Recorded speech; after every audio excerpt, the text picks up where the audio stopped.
it's double feature night. I know. Again, with the beginning of the month. It is. It's the beginning of the month. Episode 118 of the EriDan Film Festival. Wowzer. In part by Jack Black. Right off the bat, Brittany here and Richard Utrum, joined by like 7 people. Whoa, it's a YouTube party happening right there. Happy birthday. Yeah. Oh, good call. Yeah, absolutely. It is the Brittany's birthday weekend. Yes. So we are doing a double feature. We are. We're talking about a double feature. Right. And you're pixelated again, but that's okay. What? Yeah, you're all pixelated. I hate that. Yeah. I'm but if you want to be on the show with us and be pixelated or unpixelated, I'm kind of flat today because I'm, see how I do this? I disappear. Oh, whoa. I'm fake green screened and I'm at home, not in the studio that I was supposed to be doing. You're not in your normal environment. Not my normal environment. We've taken Dan out of his normal environment and changed his yeah, no key light, no fill light, no backlight. So I'm very flat. Folgers crystals. But if you would like to be a guest, it's whether so easy. Pixelated or flat, you can go to eridanlive.com and you can talk about the movie with us. Yeah, come on, talk about movies. And we're going to pick a new movie and a new TV show. We've got so much to do. Oh, my goodness. It's a busy night. It's very exciting. It's an exciting night. And when you join us, we'll bring you in something like this. Hold on. Where's the button? There we go.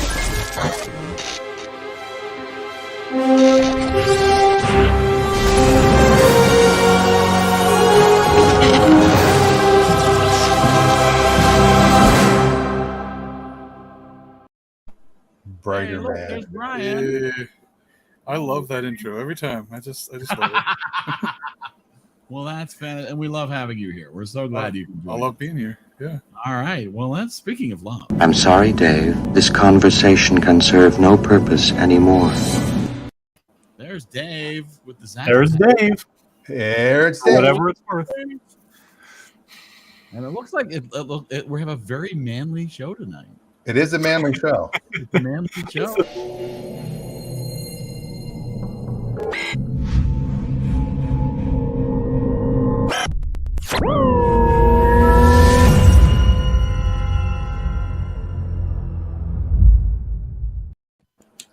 Then, speaking of manly, there's Richard. Hello. Where are the ladies at tonight? What's going on? Amanda says only the manliest of movies. You're not wrong. Certainly not a rom-com. Wait, what football's tonight? Isn't there always football? Isn't football like a constant, like 24? It must be college football because the NFL doesn't start till next week, doesn't it? Yeah.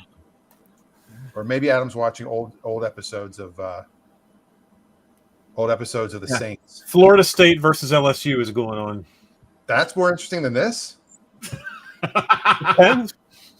I would say that about every football game, but hey. Okay, Adam. Oh, I guess it's LSU, so it's Louisiana. I understand now. His home state. Now, if it was LSD, no, I'm sorry. Now, here's the problem. So, Brittany says, joined by 7 people on Richard YouTube. We only get credit for 1 viewer. That's by like 7 people, so it may not be 7.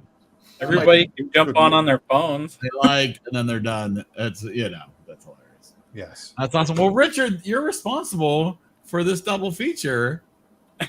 You brought us all this Jack Black love for tonight, and Joan Cusack. And Joan Cusack, yeah, yeah, really. True. So the question is, where do you think we should start? Let's start with High Fidelity. All right, let's do this. Let's jump on in, shall we? Because Richard has to leave soon. So we're going to do this quick. High Fidelity from 2000, a comedy about the fear of commitment, hating your job, falling in love, and other pop favorites. I'm not going to list all those people. It's John Cusack. What else do you need to know? Directed by Stephen Frears. Budget of $30 million, worldwide gross of $48 million. Lots of love from the audience and the critics, both coming in around 91%. What's up, Richard? What's up with this movie? Well, I don't know. I've loved this movie ever since I was a teenager. I don't know if it was just like the way that the film is shot, with like that constant like fourth wall narration happening. things like that. I was in music, like I'm still into music, so that was like the main reason that I like this movie. I really love the parts where they're like top 5 songs I want played at my funeral, or things like that. Top 5 number, or like no, yeah, number 1 songs on albums. Earlier, like I used to have a huge CD collection and memorizing individual songs and things like that on multiple albums. Like I don't know, that was always like the main thing that attracted Yeah. me to this movie. But then of course watching it here for EriDan definitely kind of there's like a paradigm shift. I'm watching the movie in a whole new lens, and it was really unique to kind of go through this existential journey through narcissism with the main character, yeah, it was a totally different movie watching it today than it was watching it 15 years ago. So. Did you first see this when it first came out? Yeah. Yep. Okay. Because there is part of me that wonders if this movie aged well, right? I had never seen it before, and not being as attached to the kind of music that they're talking about, I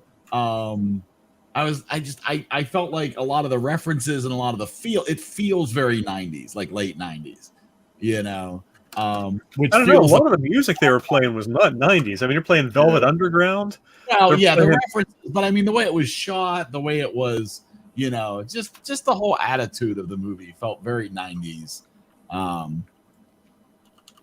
Mixtape. References to mixtape. How many people know what a mixtape is, too? I mean, this really is the truth.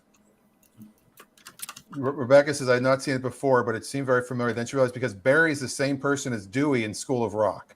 I don't know if you've noticed, Jack Black is the same person in every movie. Not quite. Have you ever seen The Big Year? No. So I guess that's... Where he plays a bird watcher? No. I've only seen him play the guy who's always mugging the He's camera. very moving different. his body too much. How about Shallow Hal? Come on. I thought it I said love gonna watch Shallow Shallow Hal. Shallow Hal is one of my favorite movies. King Kong. Shallow What Hal. about King Kong? Oh, there is King Kong. That's true. Jumanji, which I know Dan Okay. has. Adam says John Cusack looked too old to be working in a record. Well, he owned a record store.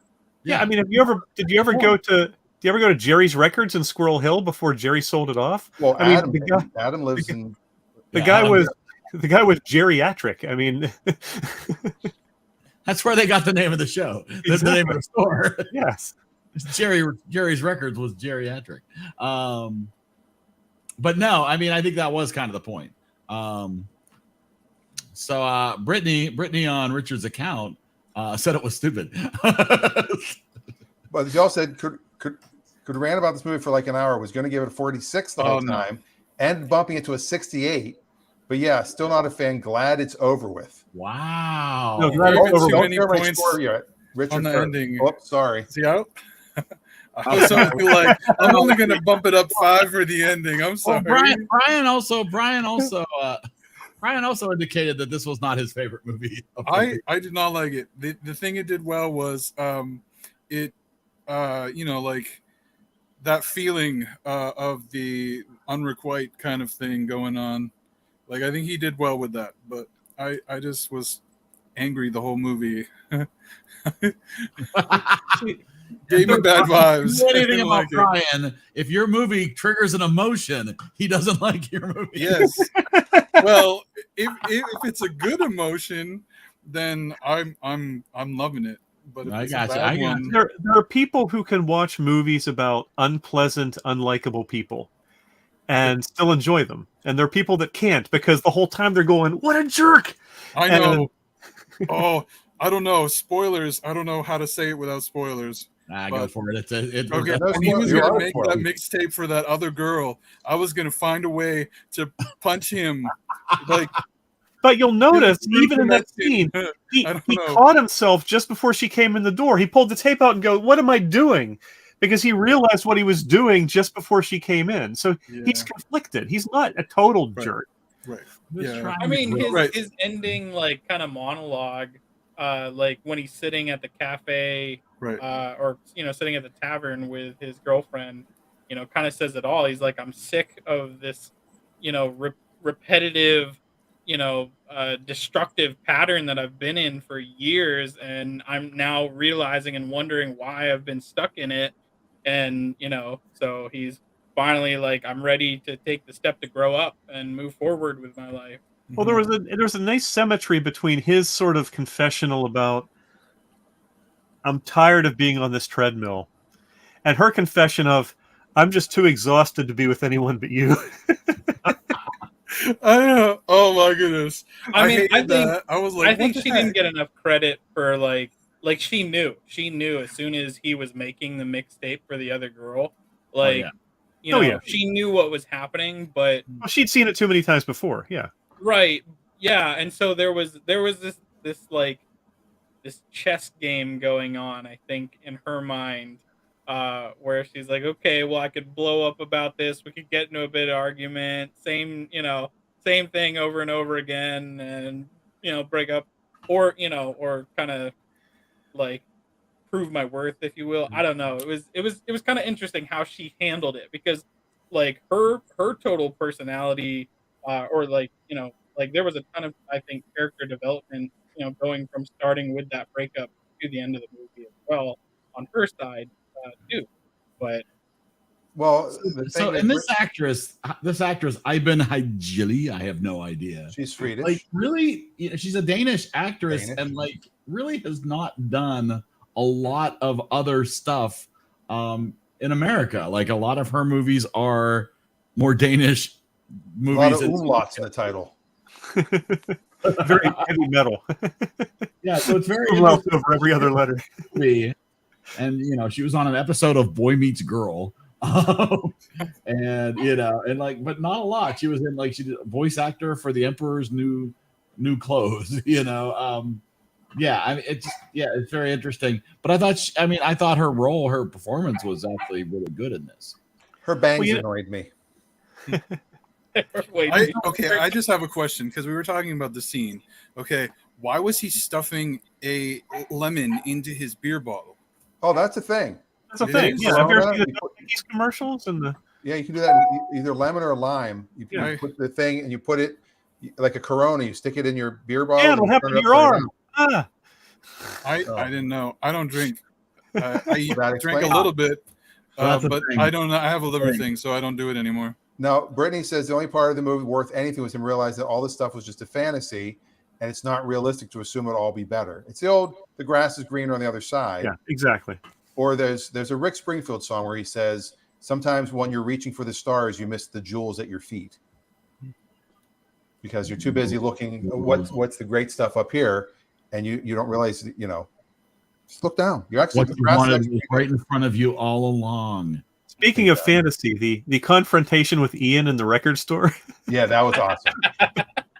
and Bruce Springsteen was pretty cool. Yeah. They got Bruce Springsteen to do a cameo. Yeah.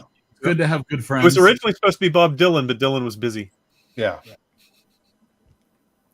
My favorite part's when Jack Black was, I think he's talking to Dick, and he's like singing a song or something to him, and John Cusack's character gets off the phone and comes out of the office and just starts smacking Jack Black.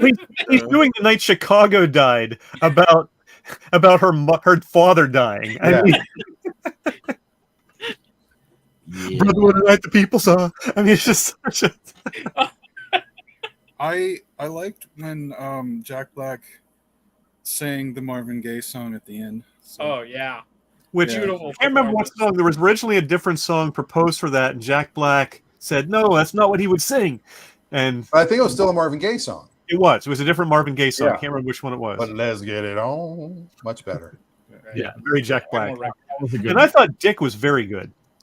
Yeah. Yes. Dick was fun because just such an introverted, just all he lives for is his music kind of guy. But wasn't Dick very similar to his roommate in another movie too? A little bit.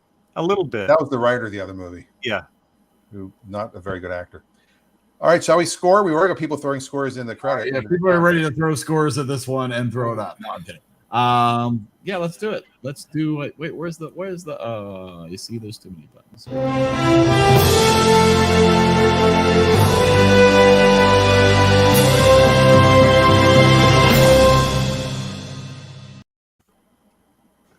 See, I turned my camera off. I turned my camera off and tried to turn it back on to see if I could get it to stop being pixelated. And now mine's acting up too. Yeah, well, here we go. There he is. All right, here I am. All right. Check mine. We're going to talk to Richard and hear about Richard's thoughts. Hold on. Where's Richard? There he is. There I am. Yeah, well, again, like I said earlier, just watching this movie with a totally different lens from watching it years ago. The number one thing that drew me into it originally was like all the music and talking about the different artists and bands and albums and records and things like that. And then paying a little bit more attention to like the deeper story going on, through the main characters. Like I said, like existential narcissism is the best way I could come up with it. Is like he just has absolutely no idea how guilty he is in all of his own life's problems. And I don't know. I guess it kind of gave me a little bit of self-reflection. Like I think we can all be a tad narcissistic sometimes, some more than others, and yeah, like when you're kind of left to your own devices. But I think he has a redeeming quality in the end, where he's finally like, you know what, like it's time to grow up. Like it's time to move forward with my life. I'm sick of being in this rut. So still an enjoyable movie for me. I laughed a lot. It still makes me laugh. So this one's gonna get a 75. Nice. Excellent. All right. Oh, there you go. I guess we're going to Brian. I did not know how to score this. I was upset. I'm sorry. Usually I love the movies that Richard picks. I really do. Like he showed me The Haunting, and I love, that's one of my favorite horror movies. I had never watched it. Anyway, this one I didn't like it. I'm gonna give it a 59. Yeah, 59. All right. It's an interesting movie. I'm glad I saw it. It's not a movie I would probably seek out, but it's a movie that I respect some of the filmmaking on. John Cusack was on screen probably 99% of the movie. It is very much a movie that he carried, and I thought he carried it well. It's a difference between liking the performance and not liking the character. But it's a realistic character. It's more realistic character than your typical rom-com, two-dimensional, formula, which I did enjoy that aspect of it. I love the music. The music was the best part of this. I mean, you got Little Red Book by Love. You've got Velvet Underground from Loaded, one of my favorite albums of all time. You've got just such great music in this. And that carried some of the scenes that would have been overly long without the music. Because there were times some of the scenes went on a bit too long. Some of the stuff you could have done without. I really didn't need the Catherine Zeta-Jones sideline. I just felt that was a bit of a throwaway. I'm not totally sure. Star power. Come on, that's a little star power in this movie. I guess, and it wasn't bad. If the movie hadn't been, I felt, overly long, I wouldn't have minded it. But I felt that added time to the movie that it could have better spent elsewhere or could have been cut. So it's far from a perfect movie for me, and there are parts of it I really like, though. And so it's a tough call on. It's one of those movies I don't necessarily like it all that much, but I respect it a lot. I thought it was very well made. So it falls into that weird middle ground, which ends up being a 74. 74. Okay. 74. All right. Well, for some reason my camera's not working, so you have to look at a weird picture of me. That's a lovely picture of you, by the way. Headshot. Yes. I don't not like this movie. I thought it was interesting. I know I saw it before, but I think I saw it in the theater. So that's 22 years ago. Wow. I like all the actors in it. I did think that Jack Black was a little annoying, but I might actually be the highest score of the night because I think it's an 80. Whoa! Yeah, I mean, it's a movie I could watch again. I love top 5 lists. It's not in my top 5 favorite movies. It's not in my bottom 5 favorite movies, or it might be in my top 5 favorite John Cusack, Jack Black movies. Maybe. So that's what I give. We have some others. 68 coming from that's Brittany. From Brittany. My mom gives it a meh. Oh man. 63. Rebecca's giving it. She agrees with everything Dave said, but she'll leave it at that. Her scores is 72.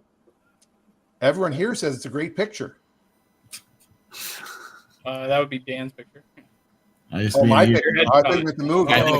Your picture. Your photo is a good picture. Listen to these people in the picture. There you go. The kid stays in the picture. I did like the interaction between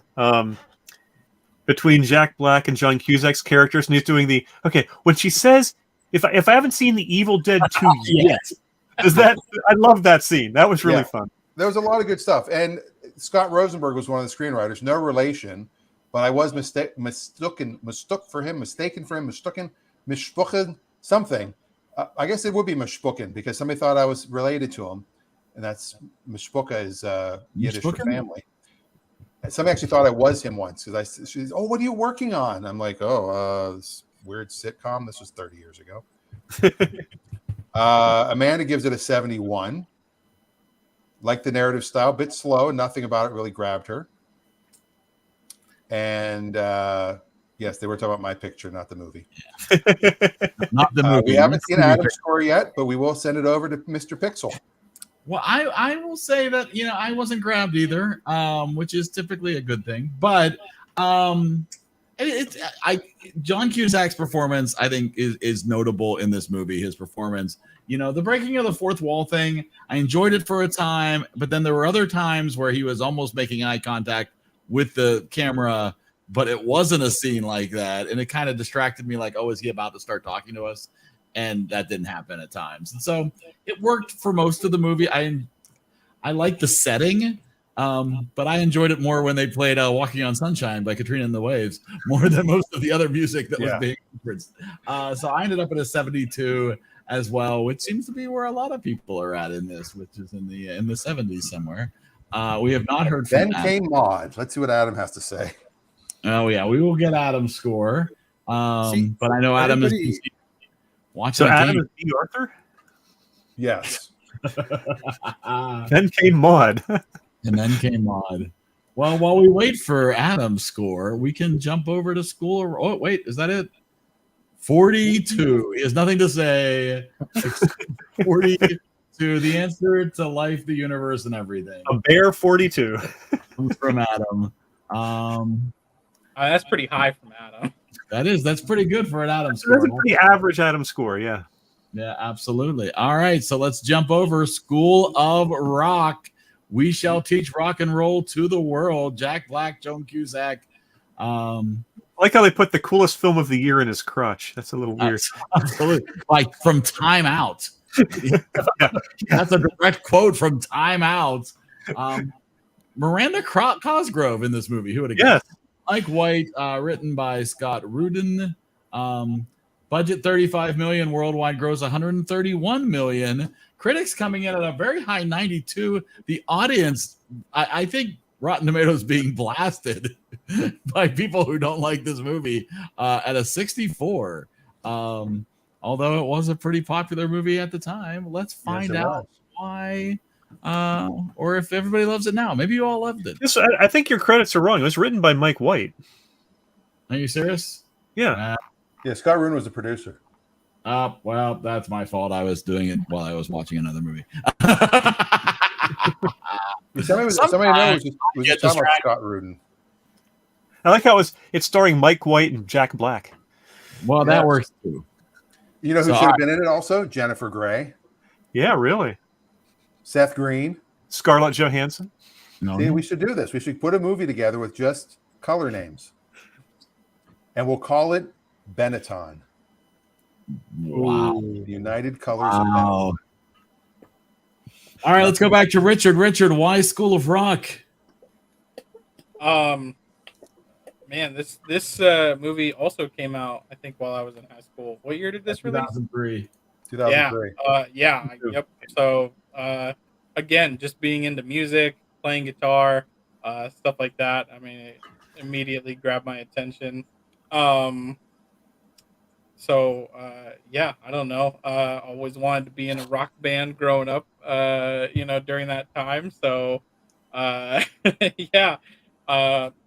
Music again. It was I was leaning on the music kind of movies for these picks. So excellent. No, I think that's great. I found this movie to be a delightful surprise. Because I admit that Jack Black's sort of shtick can get a little long, and this movie is full of it. But honestly, it's a predictable movie, but it's super fun. And the kids are adorable and not half bad. Sometimes you get a lot of kids on screen and it's Home Alone 8. But this was not bad. The Goonies. The Goonies. So Brittany says, love this one. The kids are fantastic. Only a small fall issues with some unrealistic things, but super enjoyable. Jack Black is comical. Summer irritates me, though. I think Summer is supposed to irritate you. Yes, she's the entitled. Did you see at the chart at the beginning? Her name was at the very top with like 20 gold stars and no demerits. Wow. Which is why I loved it when he said, if you go grade grubbing one more time, I'm going to send you back to the first grade. And she ended up she was the highest paid child actor in 2012. Was that during the iCarly period? That was during. Was that iCarly or was that Jake and Josh? Maybe. Yeah, that was right at the end of iCarly, right before her debut album came out, Sparks Fly. Which sadly I do not have, but maybe I'll work on that. She was also the voice of Margot in Despicable Me. Oh, there you go. So there you go. So she's doing. This is our third Jack Black movie because we did also watch The Holiday. That is true. Which is one where he was not over the top manic. Well, I think for a while there he was trying to become a romantic lead for like a hot second. And Joan Cusack, two Joan Cusack movies in a row. I pointed out to Brittany, I was like, it's amazing how much younger Joan Cusack looks in School of Rock than she did in High Fidelity. Even though it was filmed 3 years earlier. Yes. Well, I did love the guitarist hitting on her at the end. That was fun. With this big chest tattoo. Yeah. I'm sorry, are you warm? It's really funny. Yeah, what kind of shirt was that? I've seen sleeveless shirts. I've never seen shirtless sleeves. It's the new style. It's like buttless chaps, but yeah. Well, everybody says, assless chaps. All chaps are assless. That's what makes them chaps. I once saw an assless chap. This guy had no butt at all. I mean, he was totally flat. No ifs, ands, or buts. No. All right. Well, I think we're going to all talk about it a little bit more as we score it. So do we want to jump start doing the talk and score? I know they're in a little hurry to get back to the party. All right, let's talk School of Rock. Let's hear what Richard has to say.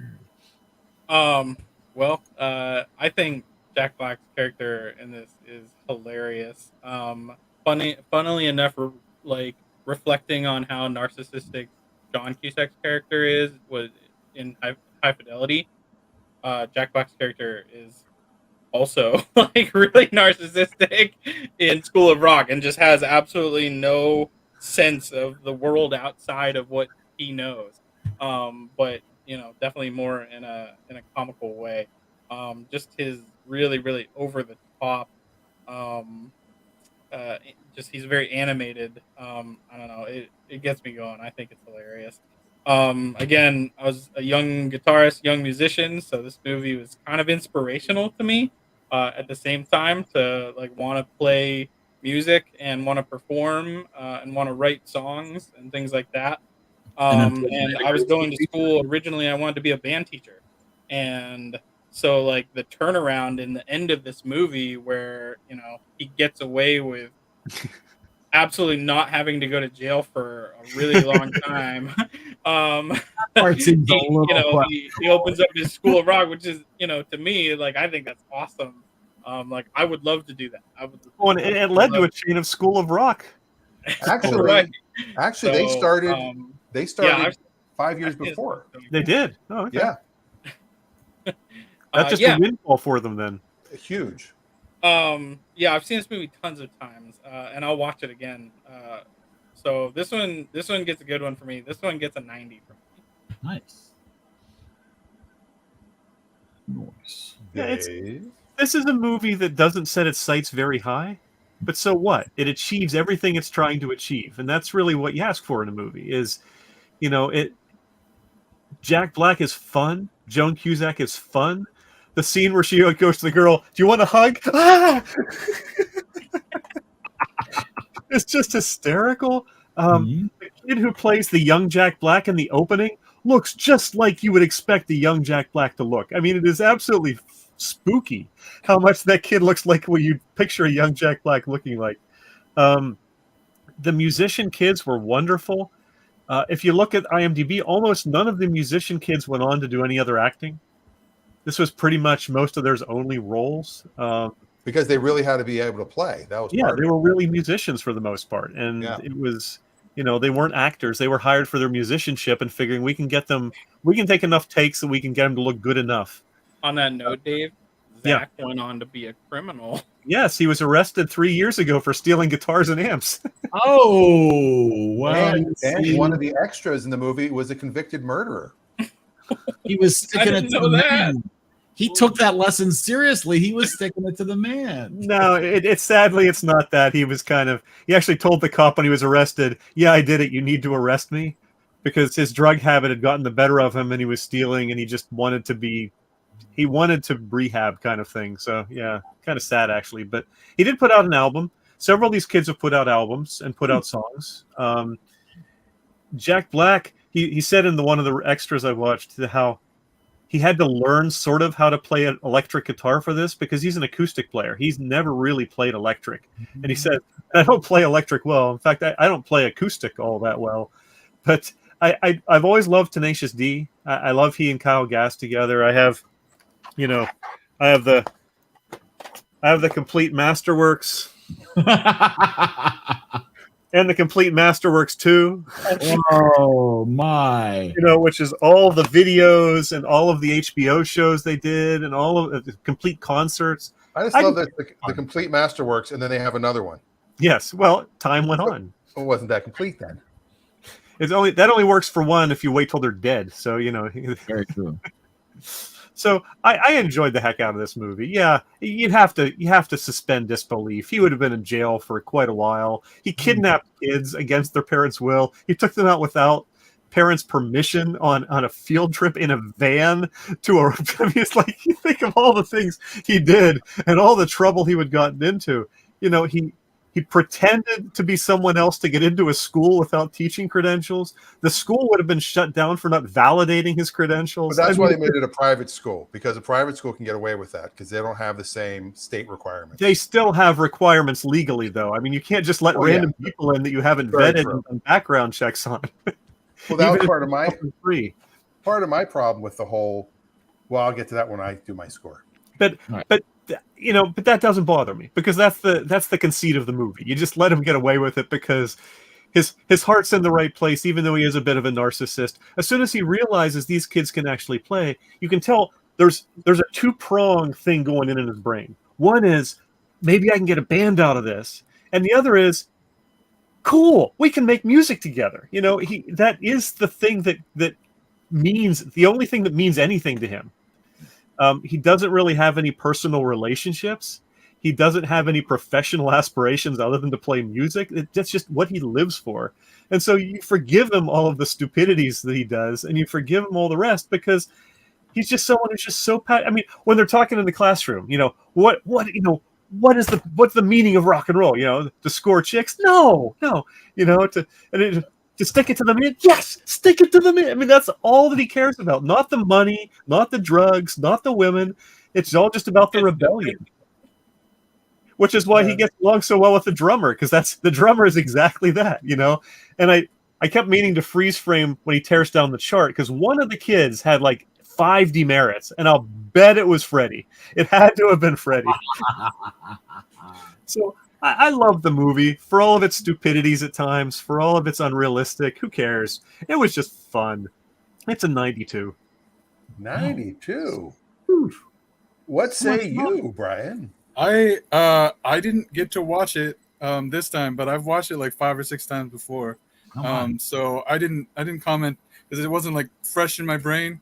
But I do know that I would score this pretty high had I watched it again, and I'm gonna give it a like 87. We'll go with 87. Yeah. 87. All right. Hi, it's my picture again. How are you? It's so weird because when I turn my camera on, I can see it down below. See, Eric, you can probably see it. I see you. But then it goes away. Oh, It's really weird. You can see me down below, but you can't see me on the main screen. That's weird. I saw you. Yeah, I saw you. In the main screen? Yes. Yeah, Like right now, I'm in the. You're in the main screen. We can see I'm not you. on mine though. But don't worry about it. We can see you. You look You know great. what you look like. You're fine. That's weird. So the problem I had was they have a teacher who they need a substitute immediately. They reach out to this guy, and no one else is available because everyone's already working that day. So why was he there for 3 weeks? Why wouldn't he just be there for the day, and then they'd find someone else in the regular talent pool of substitute teachers? Well, because apparently he was highly recommended from another school. Yeah. All right. Yeah, they didn't realize. I think Sarah Silverman was underused in this movie. I agree. Because she's very funny and she's a very one-dimensional character in this. Yeah, she was just the for lack of a better word, the bitchy girlfriend. Yes.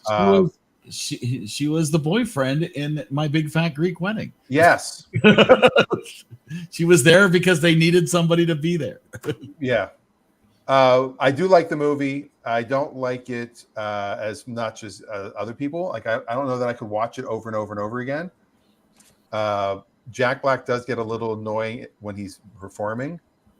When he's acting, I'm okay with it, but when he starts getting to the eyebrow rolls and the flailing around like a dead fish or a fish out of water, I don't know. I'm going to give it an 85. All right. Because I think it's slightly better than the other movie, but it's not all that. Now, Amanda says this movie is fun. There are a few things that bother me a little. Most of the kids not being given a chance to be in the band, and Ned's girlfriend personally just being bossy. Yes, ultimately, it's a blast. She gives it a 90. Very nice. Does anybody else have a score in here? Not in the comments, not yet. Adam will come in a little bit. Well, Adam did say School of Rock will be worse. Oh, Worse than a 42. And here it is. Can't stand Jack Black and his goofy antics. Totally ruined the movie for me. And I hated this movie. 28. Whoa. Yeah, that's high for Adam too. Wow, a 28. Yes. That's great. I mean, it's higher than he scored my movie. Yeah, he's given me a 10 before, so Yeah, a 10. 28 is huge. Wow. All right. All right. My mom's giving it an 80. Nice. It's got a solid B. I will admit, Jack Black is one of those actors like Will Ferrell or like, Jim Carrey that is sort of manic on screen in so many roles.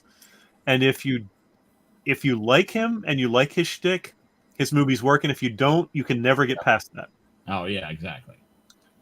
And actually, way back earlier at 5:10 p.m., that's exactly what Adam said. Yeah. Annoys me to no end. He does the same stuff in every movie, it seems, just like Will Ferrell. That's why I can't stand both of them. Now, my mom, like I said, she gave it a solid 80, or an 80, which is a solid B. Kind of like Sarah Silverman's character. She was a solid B. I see what you're saying. I see what you did there. B word, yes. Yeah, there you go. Brittany came in with a 94. But she won't watch it again because she loved it apparently. So that's awesome. And I'm gonna finish this out. Oh, I'm sorry, Eric. Hold on. I'll just say quickly that I gave it an 86. I thought I would really be annoyed by this movie. I found it delightful and charming. I'm not sure I'll be your first time? See it again and again and again, but it's a fun movie. It's a nice escape. Was this your first time? It was my first time. Both of these movies I had the first time. See, take Jack Black out, it would have done better. So, Adam, who would you have put in replace of Jack Black? John Cusack. Gilbert Gottfried. Will Ferrell, ironically enough. Adam Sandler. I don't know. We're all shooting out names. So they did use the Rolling Stone font for their for the graphic for the movie poster, and they actually did license that, and they paid Rolling Stone a little fee. We did watch, one of the extras we watched was his Beg video for Led Zeppelin. Led Zeppelin's Immigrant Song? Yeah. Where he was in front of the entire crowd at that concert saying, please let us use this movie needs your song. That's awesome. All right. Well, I think we've rounded this up. I'm going to bring up here our ratings. Just, I know you're all dying to know that School of Rock with an 81.33, squeezing in between Silver Linings Playbook and No Country for Old Men. And dipping down on page 2 takes us to High Fidelity with a 67.60. High Fidelity ending up in the, next to the last column, because on the last page is where you'll find, we've got THX Mixed Nuts and Howard the Duck. So, wow. Yeah. Crazy. A movie picked by me, a movie picked by Eric, and a movie I still say was picked by Dave, but we weren't picking movies yet. So, yes, a movie suggested by Dave. A movie mentioned by Dave. Mentioned, yes. You mentioned it, and my finger disappeared. I didn't say recommended. If you were to rescore these using Olympic-style scoring where you throw out the high and low score, it'd be interesting to see what it would come. That would be an interesting experiment. That would be. Who was was I the low score, or did Adam? I don't remember. Adam's always the low score. Adam. Okay. Adam definitely brought out the low score. He'll really surprise you occasionally, but yeah. Yes. Yeah. All right. Well, let's go and pick a movie for next week, shall we? Pick a movie. Woo! Here we go. The wheel is full. Wow. Now That's we know full. a couple of people who aren't here. You see, there's quite a lot of Stacy's up there. But if one of the people who aren't here come up, we will of course spin again. So I'm going to give this a quick shuffle, and let's find out who gets to pick our movie for next week. Here we go. It'll be Richard again. Here. Looks like, oh my goodness, it's Amanda in the comments. My goodness, I don't know if Amanda's ever had a chance to Ooh, the pressure. We have to assume that she wants to. She'll weigh in. That's very exciting. So we will see what Amanda has to say. Oh boy. Oh boy. I'm not familiar with Oh Boy. Maybe Boyhood. Was it Oh Boy the prequel to Oh God with John Denver And George Burns. I've never seen Oh Boy. That is No, Oh Boy's not a real movie. She's going to pick the 8 Harry Potter movies. I think that that would be awesome. I'm up for it. You only get one movie, by the way. We've got 8 nights. We can do one a night. Yeah. We also have to talk about who's picking Craziness. the TV show.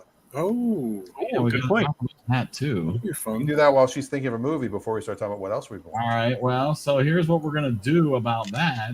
Is, as you know, we're hoping that somebody has thought about what TV show they would recommend and are prepared to actually, set people on a decent path of which, if they've never watched the show before, have a chance of what they might want to focus on, or even where they would find such a series. So so far, Dan and I and Richard, that was yours, right? Was It's Saving Grace, Raising Hope. Excuse me. Raising Hope. Yeah. Grace, Raising Hope, Raising Arizona. Yeah. So, Saving Private Ryan, something like that. Yeah. So the question is, Brian, Dave, Rebecca, Amanda, do any of you have a TV recommendation? Let me know, and I'll put your name on the wheel. I've got a couple in mind. Yeah, Yeah. Brian's got an idea. So if you're in the comments and you want to play along with this whole TV business, please yell out that you're interested. You don't have to even say what TV show yet, just that you're interested in being. And Adam has one. Adam has one. And remember, this is an exhibition, not a competition. Please, no wagering. Well, there's always wagering. Thanks, Dave. Yes. My, oh my. If I get picked, I'll need Dan's assistance. Oh, okay. There actually was a Dave Letterman story. I haven't watched it yet, but I was reading about one of the features on the Complete Masterworks where they're doing a documentary showing their tour after they did their Pick of Destiny film, which bombed. And Tenacious D appeared on Letterman. And I don't know if it was Letterman or his staff. One of them was only going to invite Jack Black over. And Jack Black put his foot down and basically said, no, you're having both of us over or nothing, because I guess there have been some tensions between them because Black's career has taken off so much more than Gass's has. Yeah. Jack Black, 1 year exactly older than me, as we mentioned before. We share a birthday. Don't worry about having episodes yet. That's not just have the show. Yeah, you don't have to have specific episodes. Well, we're all going to hate it, so it's probably 90210. So that'll be kind of interesting. I don't know if Brittany's seen 90210. The old one or the new one? I mean, there's two of them. I mean, who would hate Manimal? Cop Rock. How about Cop Rock? It looks like it's just the four of you. It looks like it's the four of you to oh boy, the TV thing here. Dave, so Brian, Adam, Brittany. I'm gonna give this a shuffle. Why? Because I'm changing fate. Oh, that's true. Yeah. So just for consistency's sake, let's spin it and see what happens. Here we go. Who's gonna? What do we audio? Of course. There we go. Of course. Of course. Of course. Literally, because she said we were gonna hate it, it happened. I don't even know what she's gonna pick. Oh my. Oh man. It's Sesame Street. But only the missing HBO episodes. Yes, exactly. Quite interesting. So funny, Adam. I have YouTube up on the other over here as well. Oh, I'm back on there now too. That's cool. Watching YouTube? What are you doing? Well, no, I've got us up on YouTube, and here it says this message is held for review. So I said go ahead and show it. So it'll come in a second. Well, there you go. Well, Brittany has thrown up her choice, and thankfully it is streaming on Netflix. New Girl. There you go. It's New Girl 2011. That's a funny show. Brian at this Wait, did we? I didn't see you, Richard. I tried not to like. Yeah, I tried not to. We started watching this show. We made it maybe a season and a half in and went, we're done. That's my similar reaction. Yeah. America. Nice. There it is. All right, we have our movie. We have a movie. First off, we have a really good. Amanda says I really like New Girl, so that's good.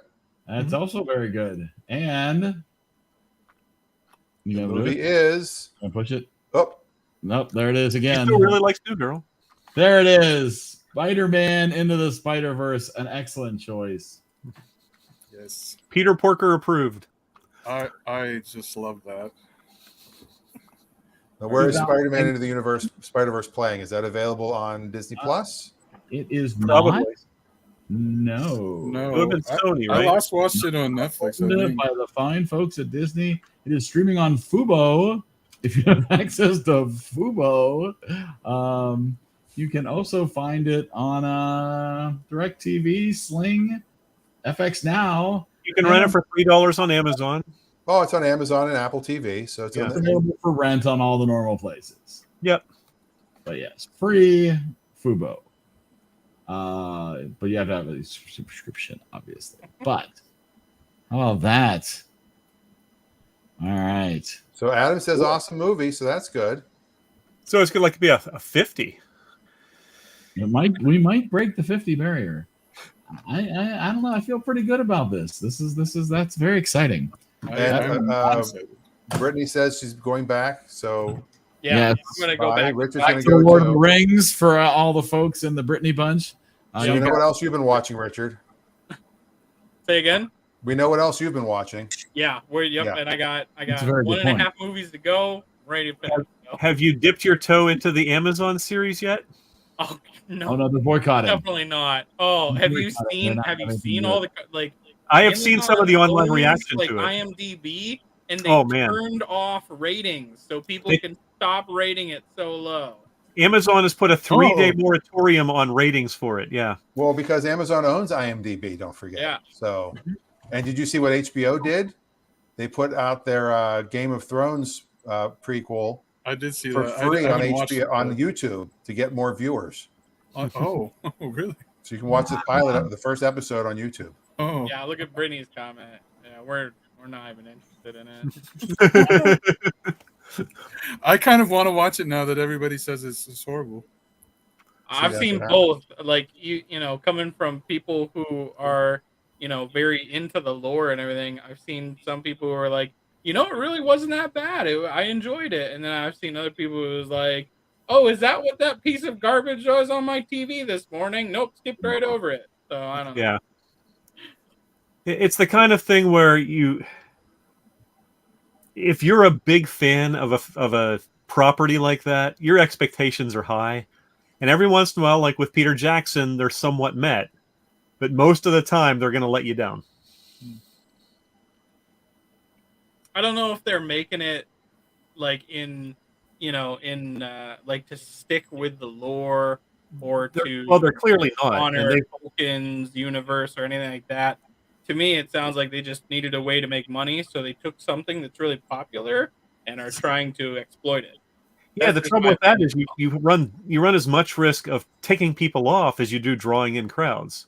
Yeah, and it didn't seem like they did anything to try to not tick people off. They were like, we're going to do what we want to do, and we don't care what you say. And then when you say you hate it, we're going to censor you. Okay, Amazon. All of this makes me want to watch it, though. Like, so this is our new segment. What haven't you been watching? That's right, exactly. That's something we've never. I'm going to go back to the movies. All right. Okay. All right. All right. And the rest of us will talk about what you have been watching.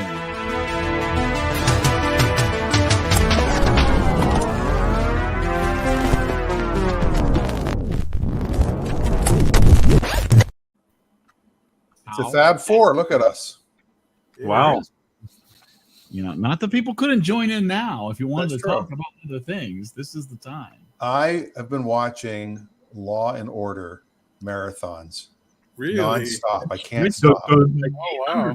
It's unbelievable how obsessed I've been lately with those because I got some stuff happen with my company and it was like, oh, we have this meeting in 2 hours. And I'm like, oh my God, I was nervous and excited. And I'm like, you know what? I got to get this time to go by quick. So I put on Law and Order on my screen while I'm working and it's going. And then the meeting got bumped an hour. Then the meeting got bumped again. And then it got bumped to Tuesday and then it got bumped back to, it's been nuts, but Law and Order has been my comfort. I have it on in the background. Cool. Any particular variant? I really love Jack McCoy and Lenny Briscoe when those two are on. Okay. Lenny Briscoe and Benjamin Bratt.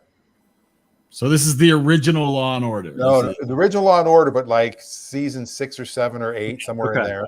Not one of the variants. Not Special Victims or Criminal Intent. No, but they just did a crossover of this one episode. They did a crossover with Homicide: Life on the Streets when it was still on. So Detective Munch came on for the first time. And then, Richard Belzer's played Detective Munch, I think, on 17 different TV shows now. They got the world record for playing the same character because he was Detective Munch on an episode of Arrested Development, and he's been on every variant of Law and Order. I don't know that it's that many. It's probably 7 or 8 different shows. So that's been apparently needs the work. That's been my obsession lately. Well, we just honestly before we started the stream, we just finished watching the Elvis movie. Oh, I just started that too. Yeah, depending on how you feel about Tom Hanks in a fat suit. I saw I don't know what you call it, it's not even the trailer. I didn't watch the trailer at all, just a picture. And I was like, I'd rather just watch one of the old Elvis movies, like if they had them streaming somewhere. It's good. It's a sad movie. So Brian, you would hate it because you're Yes, going I to negative would. emotions. It definitely is going to conjure negative emotions. It's well done. The funny thing afterwards is my wife was like, it felt a lot like Moulin Rouge, and it's like, well, yeah, it's the same. It's Baz Luhrmann. It's a director who did Moulin Rouge. And they have that. Do they have that on? Is it Broadway now too? Moulin Rouge. Moulin Rouge. It's been a Broadway thing for a while. Yeah. I think School of Rock is too, but we didn't talk about that. Oh, really? I didn't know I that. think so. I'm pretty sure. Yeah. So yeah, I mean, I don't regret watching it, but I didn't love it. So See, I can't really even watch, other than maybe Jailhouse Rock. I can't even watch most of Elvis's movies because most of his movies were just bad, and what a waste of talent. I watched them when I was a kid, so I couldn't even tell you now how I would feel about them. So, because as a performer, he was incredible, but then because Colonel Tom was just the payday, everything was about the payday, and it didn't matter what Elvis wanted, it didn't matter what his aspirations were, it was all about the payday. And Elvis felt he owed him so much, he let him get away with it. It's kind of sad. If you like Elvis, you'll like this movie, right? It does a good job getting you to feel warm and fuzzy about Elvis. So if you loved Elvis, you'll enjoy the movie. If you don't care much about Elvis, you're not going to care much about this movie. Ian is shrinking. yeah, I noticed that. Yeah, he's like, oh, He's the incredible shrinking Dan. He's muted. It's incredibly silent. At the same Shrinking time. Dan. It's a 3D movie. He's coming right for you. I did sort of binge. I'm trying to remember. I started to watch it, and then something distracted me, and I can't remember whether it was work or what. So I went back and then rewatched the couple of episodes I already watched and finished the entire first season of Counterpart. And I'm taking a brief break before I dive into season 2 because season 1 was excellent. I don't think I know. J.K. Simmons is yeah, I don't know what this is. It's a weird movie. I'm not giving anything away. Not movie. It's a weird show about an event occurred in history that caused a gateway to open between two variants of Earth, basically. I'm in. And Yeah, sounds cool. they it happened in is it around World War II era, and they've just gradually. Isn't this man in the high castle? Isn't this man in the high castle? Sure, but they've been gradually diverging ever since. And there's one gateway through, and it's tightly controlled on both sides. But there's a lot more going on behind the scenes than it appears originally, and it's really interesting. Interesting. I think you would like it, Dan, if you haven't seen it. Where's that streaming? What's it called That's again? on Amazon. It's on Amazon. Was it what was it? Counterpart. And I also think it only ran 2 seasons, so I did do what I usually do when I'm watching a show that's been off the air a while. Did they get a chance to properly end the show? Or were they canceled at the last second and left hanging? And the answer is they knew the second season was going to be the last season, so they did have a chance to do something to try to end it. Oh, good. All right. Well, that's cool. Yeah, I missed that one totally. Yeah. It was an amazing. Well, I amount look forward to seeing it. Thank you for that recommendation. Yeah, I like the parallel universe things. They're cool. Have you watched Fringe, Brian? I have not. That's on my list. Yeah, you'll love it. Yeah, it's got the guy from Mighty Ducks in it, Joshua Jackson. Josh Jackson's in it, and the guy from Lord of the Rings is in it. The guy from Lord of the Rings. He plays Walter Bishop. I feel I'm trying to think. The guy named Walter Bishop. That's really weird. Walter Bishop was on what was that one called? John Noble. Sliders. Have you seen Sliders? Yes, love it. Yes, Sliders was great. I could not think of it, but then I got it. Yeah. I hesitate to say some things that I watch on the show because I don't know. Yeah, it's a little embarrassing. I watch telenovelas sometimes. Oh, okay. Yeah, I like them. They're fun. So. John Noble, by the way, played Denethor in Lord of the Rings. Okay. I tend to avoid soaps. Yeah, when I was little, like my mom was always watching the soap operas. Like when I came home from school. Yeah, and so General Hospital. Yes. Yeah, General Hospital. The only soap I liked was Soap. So I don't know. I like soap operas. I don't watch any American ones actually. So you like what you like. I think that's great. Yeah. Leonard Nimoy was pretty good. He's on Fringe. He was only part-time. It's one of his last acting roles before he did the last Star Trek movie that he did. I have not made it through Doctor Who yet. So that's why I haven't got to Fringe. Well, there's a lot to watch in Doctor Who. Yeah, I'm on season, like, I think it's 8 now. I got to in the next one. So that's cool. But, all right. I've been watching lots of Seinfeld. I am on season 7 of Seinfeld. To a point where I do feel like it gets to the point where it's a little predictable. It's like you really be like, oh, they're going to take that. Well, season 7 is when Larry left. 7 and 8, Larry's gone. Yeah, you can tell it's a little more formulaic almost. I mean, Yeah. it's still, there are some great episodes.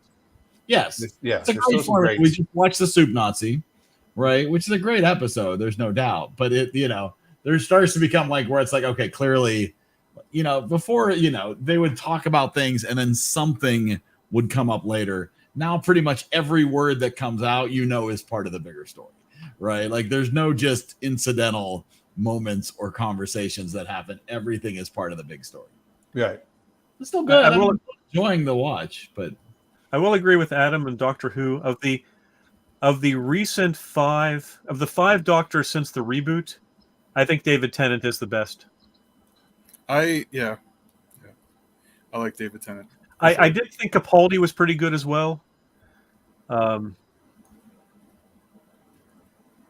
there was Tennant, Smith, Capaldi, and Whittaker. There's been 4, right? And they're having a new one starting. I don't know when it's starting. Later this year, I think, end of the year.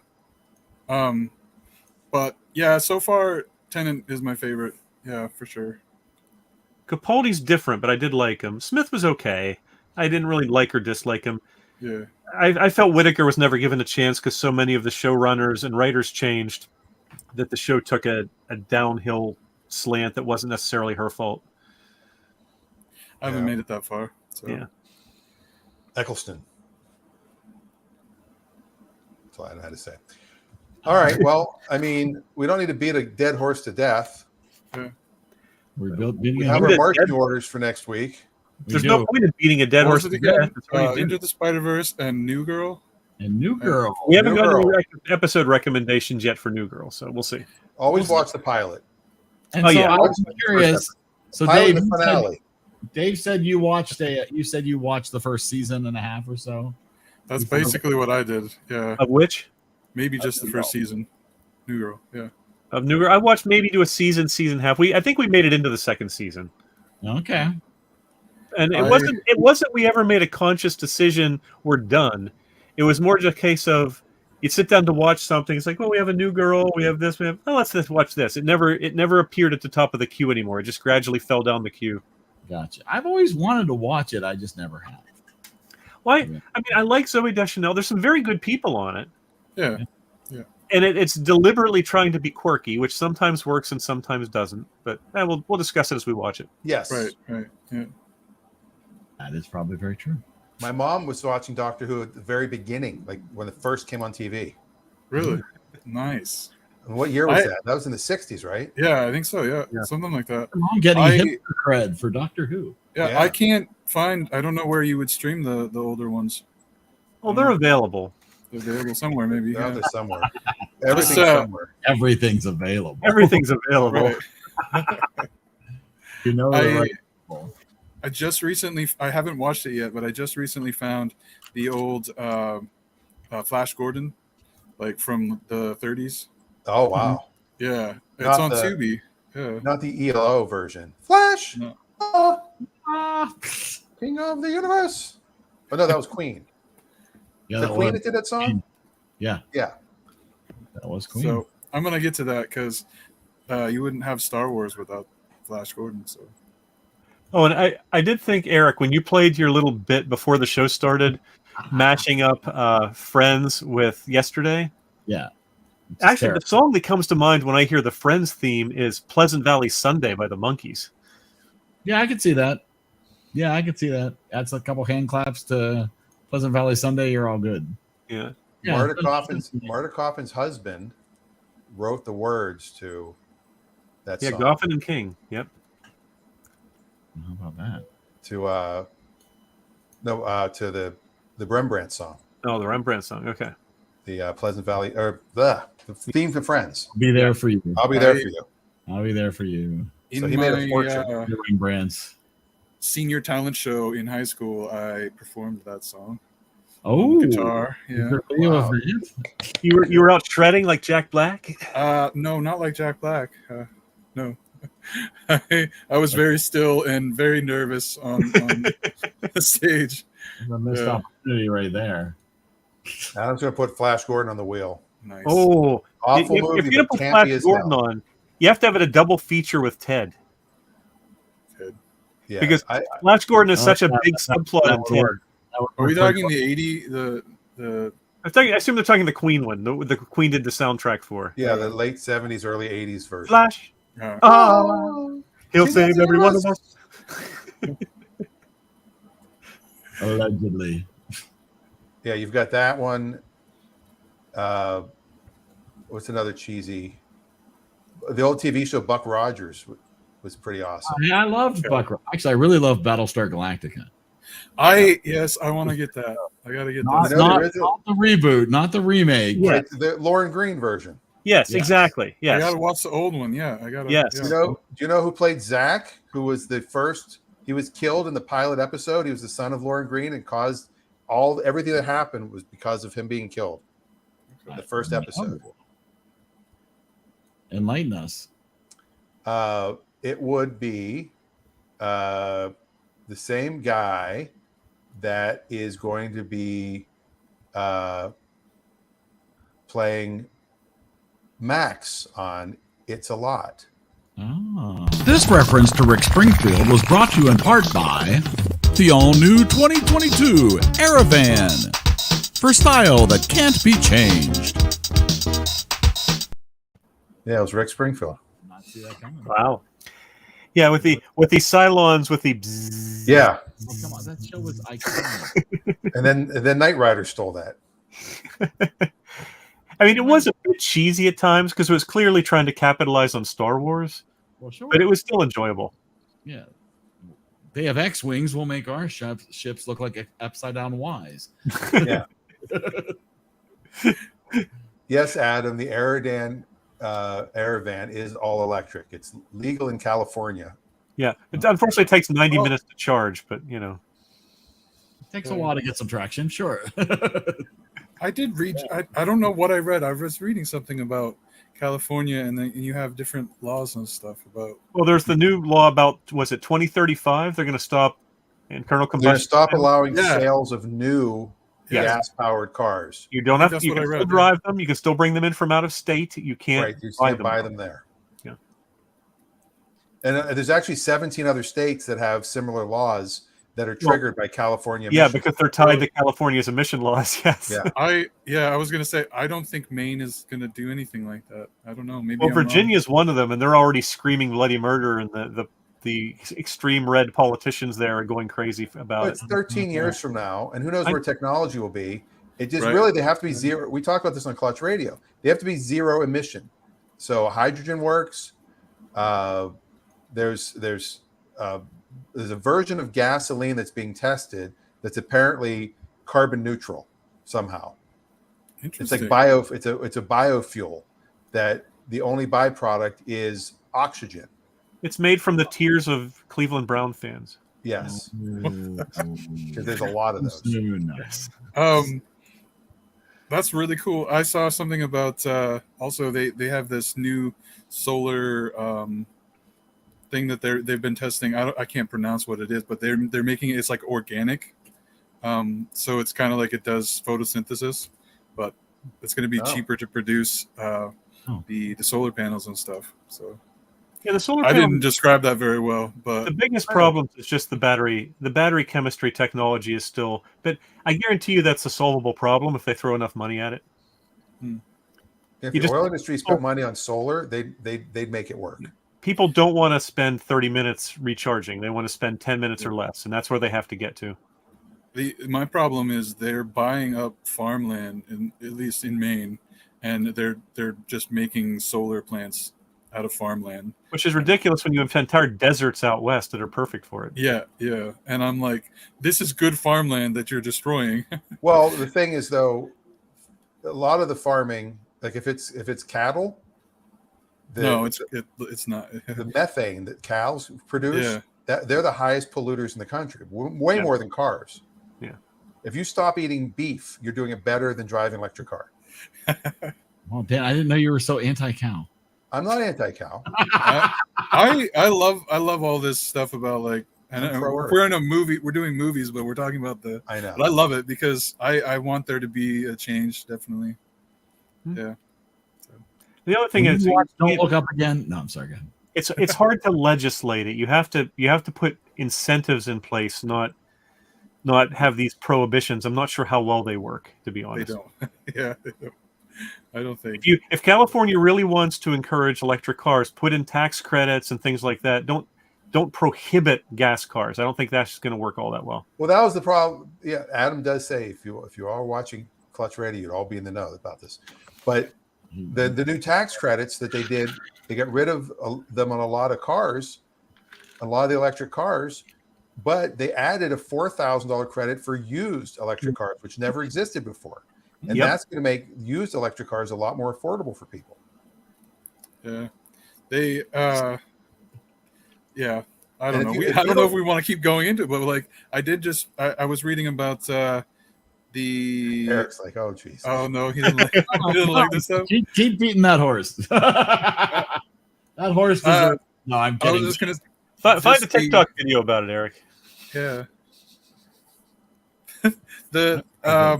I don't remember what it was, but the new capacitors that they're making.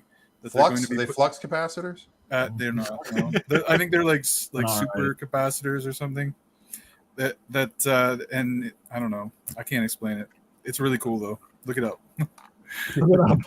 They're gonna go into cars and stuff eventually, and it'll make the mileage better on the electric cars and stuff like that.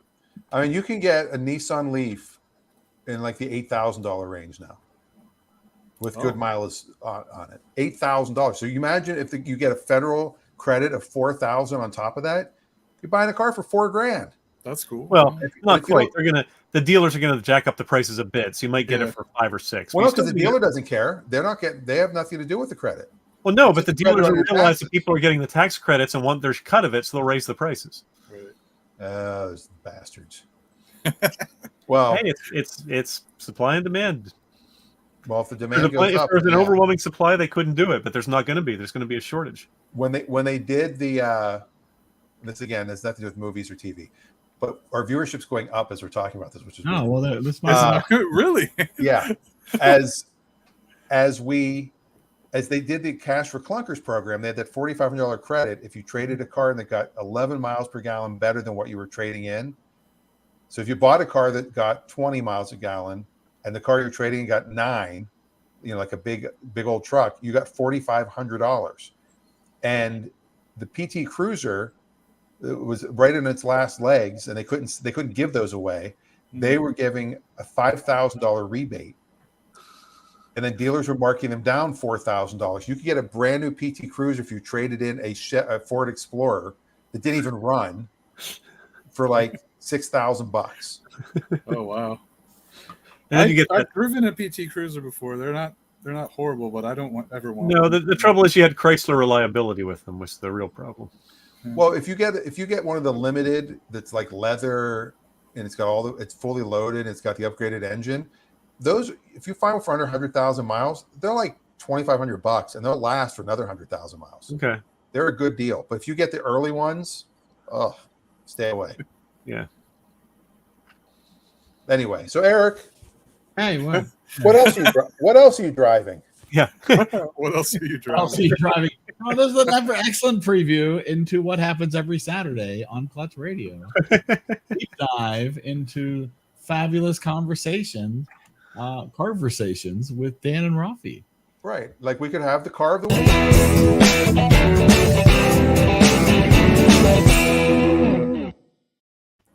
Our car of the week is whatever Dave's driving. A 2009 Ford Escape Hybrid. Perfect. And we could. This is something we could do right now. How much is gas for you left? My last tank from yesterday was 394.9. Oh, it's not bad. It's coming down. I don't pay attention. Is that sad? Is that I just You got it. You need gas. I was going to say I didn't pay attention. I was at Costco the other day. My card wore out, and they say, "Oh, you have to get a new card because it's not going to work at the gas station." I go, "I drive an electric car, so it won't matter." And she's like, "Wait, your car is all electric?" I'm like, "Yeah. Did you just like wake up from a 20-year coma?" Like, that's not that rare of a thing. Are you Brandon Fraser in Blast from the Past? I've seen that movie. Wesley Snipes from Demolition Man. It is $375. I just looked it up. Where I'm at. That's not bad. Not too bad. It's finally under 4, which was a nice psychological barrier. Yeah. Yeah. I agree with that. Yeah. For sure. All right. Well, I think we've talked it all. We've talked it all to death. I think we're talked out. We've talked it all through. All right, New Girl, Into the Spider-Verse, Into the New Girl universe. When is our New Girl homework due? That'll be the end of the month. End of September. It'll be September 25th.